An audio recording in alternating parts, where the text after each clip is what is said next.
We move to this now. Thousands of residents in Giyani and surrounding Limpopo are still without basic needs, especially water.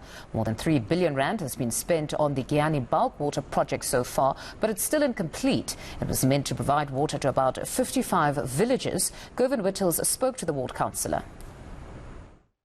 There are tens of thousands of people living in the Gwamakena village near Giyani in Limpopo, and this reservoir was meant to supply water to all of them.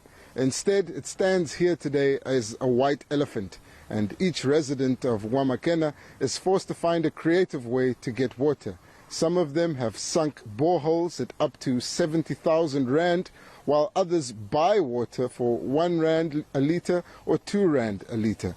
Joining me now to talk about the history of this problem in the area and its potential solutions is the ward councillor of Gwamakena. His name is Mr. Cedric Machibi. Mr. Machibi, thank you so much for your time. Let's begin with the reservoir. Tell me the history of it and why it's empty.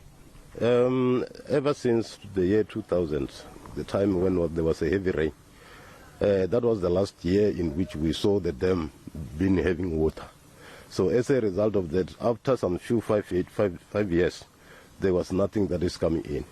Even the infrastructure of reticulation was not right, just because the pipes that we put into the ground are so old in such a way that they burst time and again. And only to find that now this thing was supplying all the villages around here. Then by the time 2000 years, everybody was getting water from here, but it has come to an end because the dam itself, water is depleted.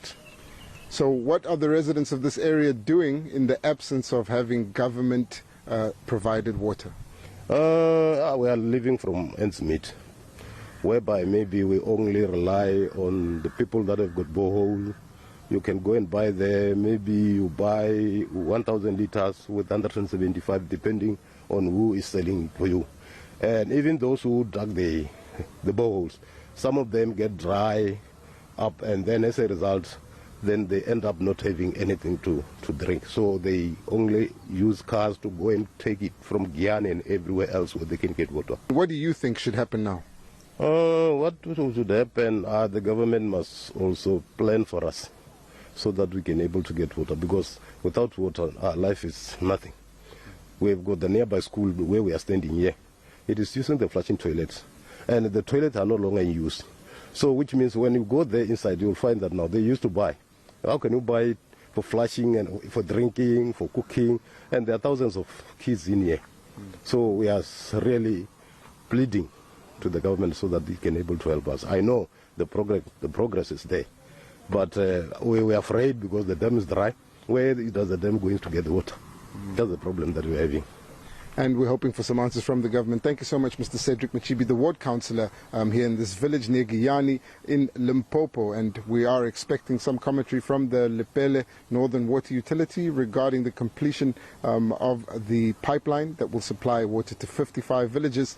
And here in this village, residents are eagerly anticipating the delivery of water in taps that have been dry for months now. Govan Whittles, Limpopo.